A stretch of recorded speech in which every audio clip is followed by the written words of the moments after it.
Let's go ahead and get started with another week of our 4.5-year verse-by-verse journey through God's inspired Scripture by opening to Isaiah chapter 23. You remember that Isaiah's ministry started in the year that King Uzziah died, which I believe is 738 BC. So we're looking at things that were prophesied by Isaiah during the last part of the 8th century BC. So probably in the 730s, 720s, the northern kingdom will go into exile in the last part of the 720s. And so will other nations of the Middle East come under the boot of the Assyrian Empire around that same time. So we were looking at Isaiah chapter 23 last week in reference to Tyre. Now, Tyre and Sidon are Phoenician cities. They're on the Mediterranean coast, a little bit north and west of northern Israel, and south and east from Cyprus. The Phoenicians have established many trade routes through the Mediterranean basin, as far out as Spain. And they also have connections trading out into the Indian Ocean as well. But they are coming under God's judgment. The Tyrians in particular are highlighted here. So chapter 23, verse 1, the oracle concerning Tyre. Wail, O ships of Tarshish, for Tyre or Tyre is laid waste without house or harbor. Ships of Tarshish, probably a reference to a style of ship based on the ships that plied trade in the Mediterranean basin all the way out to Tarshish in far Spain. But these ships are going to be crying over the loss of Tyre as an independent kingdom, because the Assyrians are going to come in and put them under their boot. From the island of Cyprus, it is revealed to them. So the ships of Tarshish find out while they're at Cyprus that the independent harbor at Tyre is no more. It's now under the control of the Assyrians. Verse 2, be still, O inhabitants of the coast, the merchants of Sidon who cross the sea have filled you. And on many waters your revenue was the grain of Shihor, the harvest of the Nile. You were the merchants of the nations. So they've got ships full of all sorts of trade goods, including grain, coming out of Egypt. Verse 4, be ashamed, O Sidon, for the sea has spoken, the stronghold of the sea, saying, I have neither labored nor given birth. I have neither reared young men nor brought up young men. When the report comes to Egypt, they will be in anguish over the report about Tyre. So this idea that Tyre is going to come under the control of the Neo-Assyrian Empire, which is effectively going to happen because the Assyrians will choose who gets to be in charge of the harbor and the island of Tyre.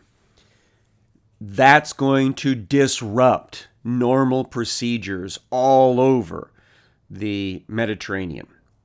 Verse 6, cross over to Tarshish. Wail, O inhabitants of the coast. Is this your exultant city, whose origin is from the days of old, whose feet carried her to settle far away? Who have purposed this against Tyre, the bestower of crowns, whose merchants were princes, whose traders were the honored of the earth?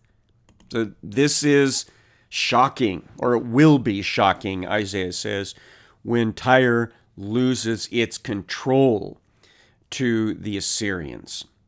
But then verse 9 reminds us that this is part of God's larger scheme of judgment.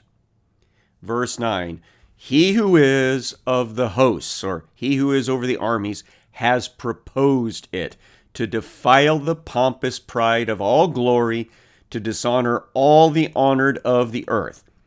So the Tyrians had gotten full of themselves, and God was going to respond to that arrogance by taking them down quite a few notches. Verse 10, cross over your land like the Nile, O daughters of Tarshish. There is no restraint anymore. He has stretched out his hand over the sea. He has shaken the kingdoms. He who is has given command concerning Canaan to destroy its strongholds. As I said, and as we've seen in other books from this time period, God is bringing widespread judgment on the Middle East by the hands of the Assyrians. And so Isaiah is pointing out even the things that are going to happen to Tyre and Sidon are coming from he who is. Verse 12, and he said, you will no more exult, O oppressed virgin daughter of Sidon. Arise, cross over to Cyprus, even there you will have no rest. So some of the people will evacuate out of the Phoenician cities like Tyre and Sidon, and they'll head off to Cyprus. But even there, apparently there will be some impact from the Assyrians and also from the Babylonians later. And then after them, it'll be the Greeks. And then after them, others, such as the Romans, will keep on disrupting the ancient trade routes established by the Phoenicians. Verse 13, behold the land of the Chaldeans. That's a reference to Babylon. Babylon is going to arise as the next power player after the Assyrians start on decline. And so prophetically, they are always in the background during this 8th century where God is saying, the Babylonians are coming and they will make an impact. Even though it doesn't feel at this time in history they should be able to. Behold the land of the Chaldeans. This is the people that was not. Assyria destined it for wild beasts. They erected their siege towers. They stripped her palaces bare. They made her a ruin. Probably a continuation of what's going to be happening to the Phoenicians, to Tyre and Sidon. And we know historically that the people of Tyre and Sidon kind of recover eventually from the Assyrians, but then they come under the Babylonians. And then they recover from that, and then they come under the Greeks. And then they recover from that, and then they come under the Romans. So that's already being hinted at, that there's this cycle that will continue disrupting the arrogance of the Phoenicians out of Tyre and Sidon. Wail, O ships of Tarshish, for your stronghold is laid waste. In that day, Tyre will be forgotten for 70 years, like the days of one king. At the end of the 70 years, it will happen to Tyre as in the song of the prostitute. And this is where we find out that there will be this eclipse of Tyrian independence for roughly 7 decades. And different commentators have kind of placed this right around the end of the 700s down to around the 630s or so of the next century after that. That'd be about 70 years. This is the time that the leadership of Tyre was controlled by the Neo-Assyrian Empire. And once that empire started losing its steam, right around the 630s or so, that's when Tyre starts coming back to its own independence again. So that's all prophesied here in the late 800s BC. Verse number 16, take a harp, go about the city, O forgotten prostitute, make sweet melody, sing many songs that you may be remembered. At the end of 70 years, he who is will visit Tyre, and she will return to her wages and will prostitute herself with all the kingdoms of the world on the face of the earth. So it'll be business as normal again once the Assyrians are kind of out of the way. Her merchandise and her wages will be holy to he who is. It will not be stored or hoarded, but her merchandise will supply abundant food and fine clothing for those who dwell before he who is. Now, a couple of things seem to be hinted at here in that verse.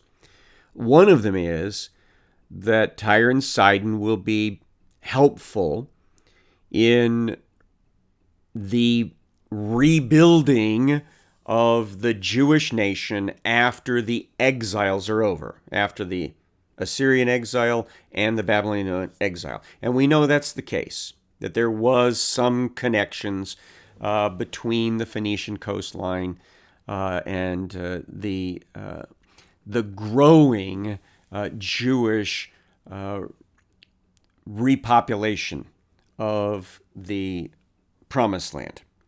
But I think there's also the ultimate connection to the millennial period, when the entire eastern end of what we call the Mediterranean basin is going to be at the core of the millennial kingdom of Jesus Christ. It'll be the new heaven and new earth version of the Mediterranean eastern basin, but nonetheless, Tyre and Sidon region will be part of Jesus' millennial kingdom. So I think that might be hinted at in the last part of chapter 23. Chapter 24, behold, he who is will empty the earth, or empty the land, and make it desolate, and he will twist its surface and scatter its inhabitants.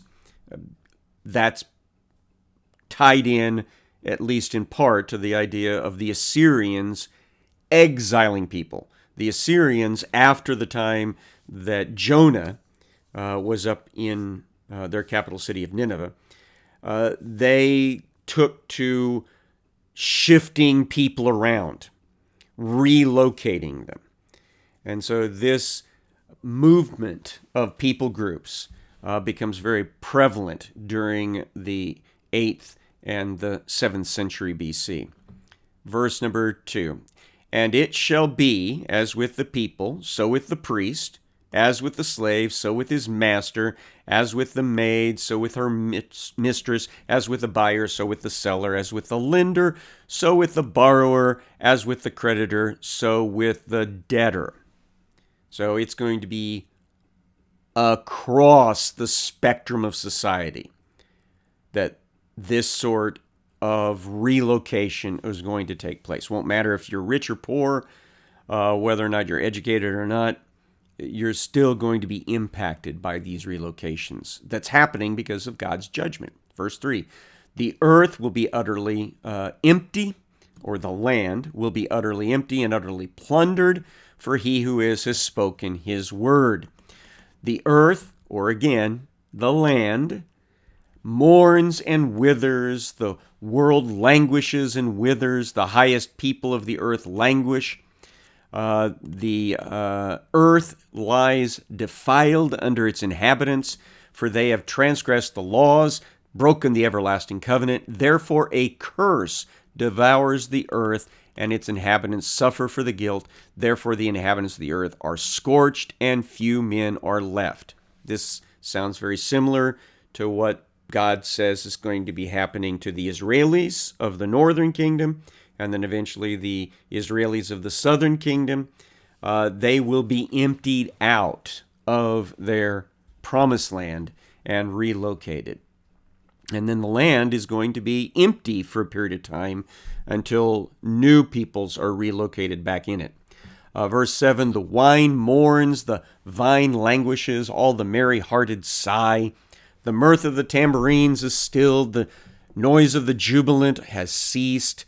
The mirth of the lyre is stilled. If you don't have a populace, then you're not going to have all the normal cultural activities and the happiness and the celebrations that take place during the different agricultural portions of the year. No more do they drink wine with singing. Strong drink is bitter to those who drink it. The wasted city is broken down. Every house is shut up so that none can enter. There is an outcry in the streets for lack of wine because there's not people working in the vineyards.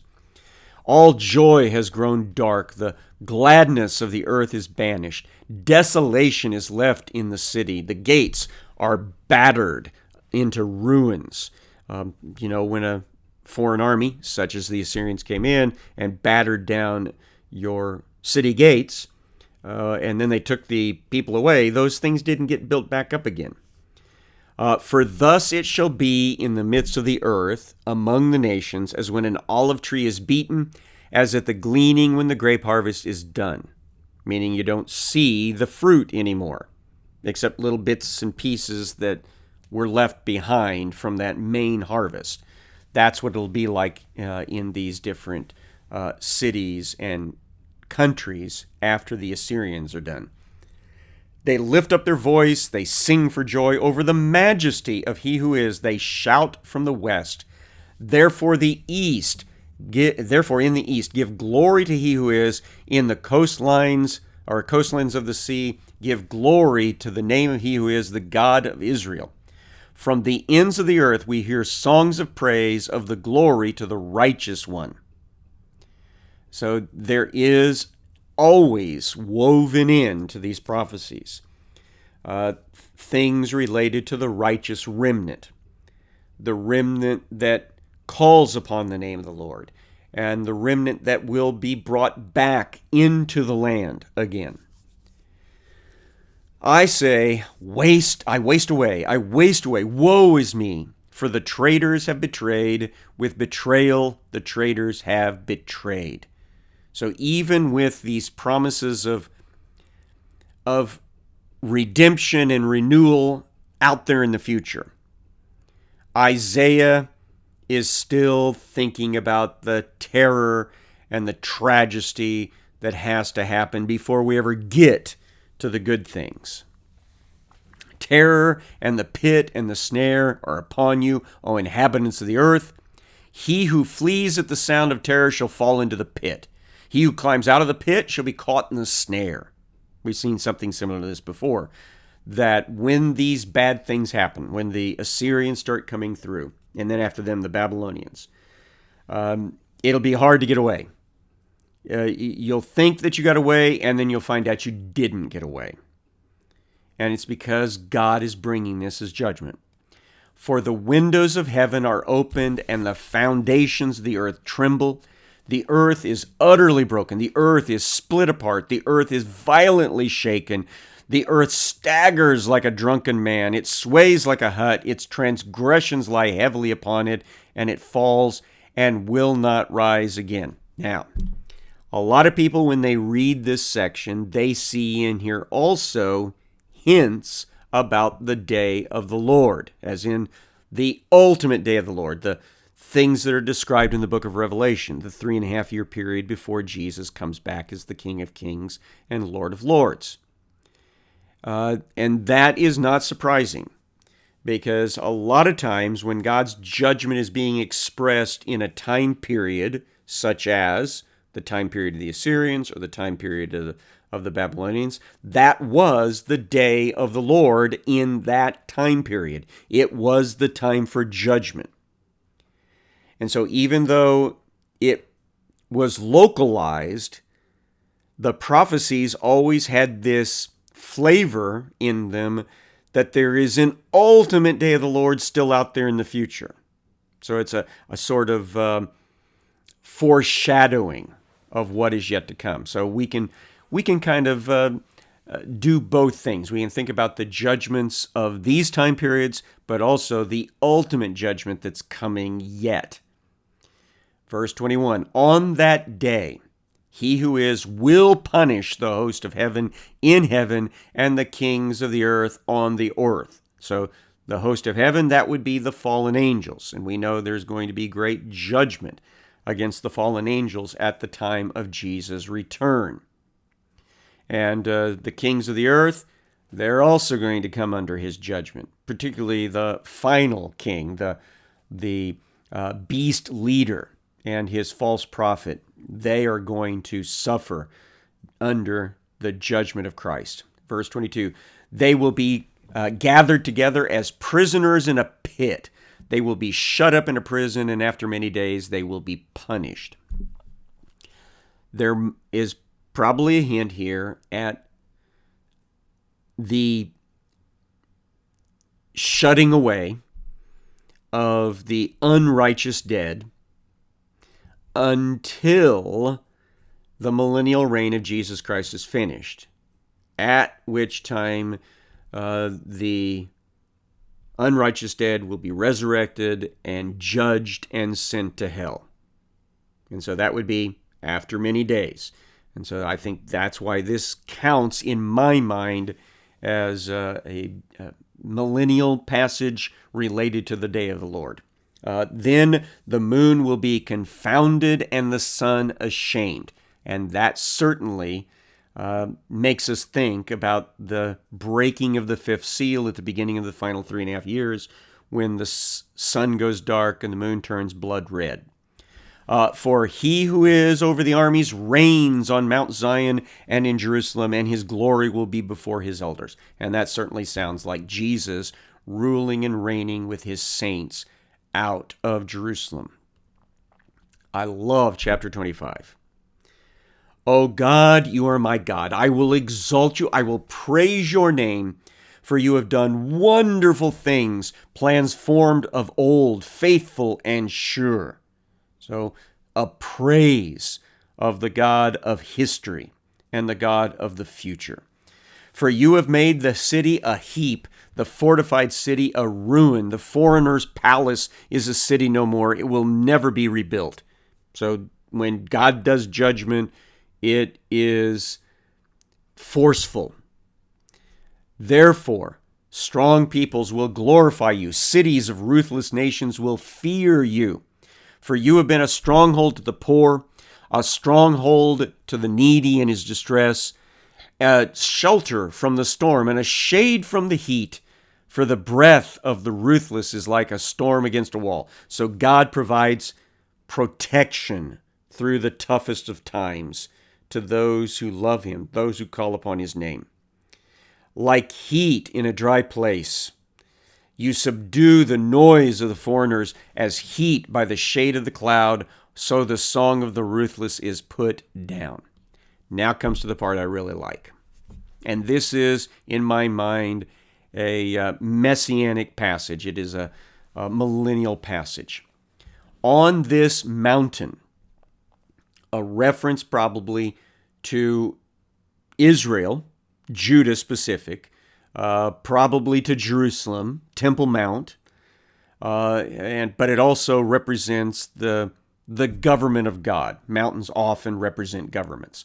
So on this mountain, Mount Zion, the Temple Mount, he who is over the armies will make for all peoples a feast of rich food, a feast of well-aged wine, of rich food full of marrow, of aged wine well refined.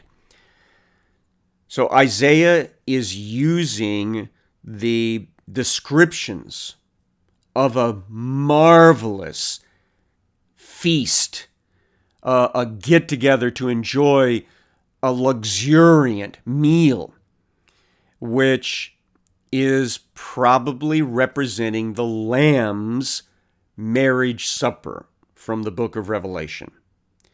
And the reason I say that is because of what's connected to this feast. Verse 7, and he, meaning God, will swallow up on this mountain, meaning right here at Jerusalem, the covering that is cast over all peoples, the veil that is spread over all nations. So something that is universal, something that is overhanging us all. Verse 8 explains what's being talked about. He will swallow up death forever. We know that that is connected to the second coming of Jesus Christ, when the righteous dead and the righteous living are resurrected and transformed respectively into the eternal bodies. They're caught up together to meet the Lord in the air, and thus they will always be with him. And death will no longer have any power over them because they're in their permanent bodies. And so that's being described here. And then we actually have things that are quoted in the New Testament, book of Revelation in particular. And he who is God will wipe away tears from all faces, and the reproach of his people will be taken away from all the earth, for he who is has spoken. So Jesus comes, he resurrects and transforms the righteous, and he takes death out of the picture. Verse 9, it will be said on that day, behold, this is our God. We have waited for him that he might save us. This is he who is. We've waited for him. Let us be glad and rejoice in his salvation. And of course, Jesus' name is encoded in all that wording. Yah, he who is. Hoshua, salvation. Yahoshua, Joshua, Jesus. That's the name of our King of Kings and Lord of Lords that's coming back. We're waiting for him right now. And when he shows up, verse number 9 is going to come to pass.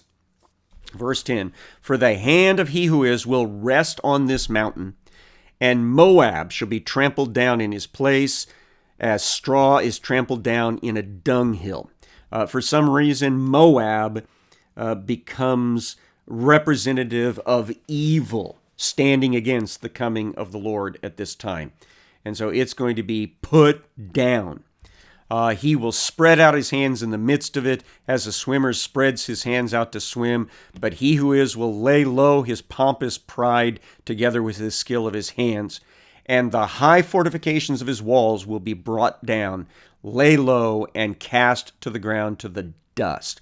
So Moab probably stands here for the kingdom of the beast leader that Jesus is going to put down whenever he comes back as the King of Kings and Lord of Lords in Revelation chapter number 19.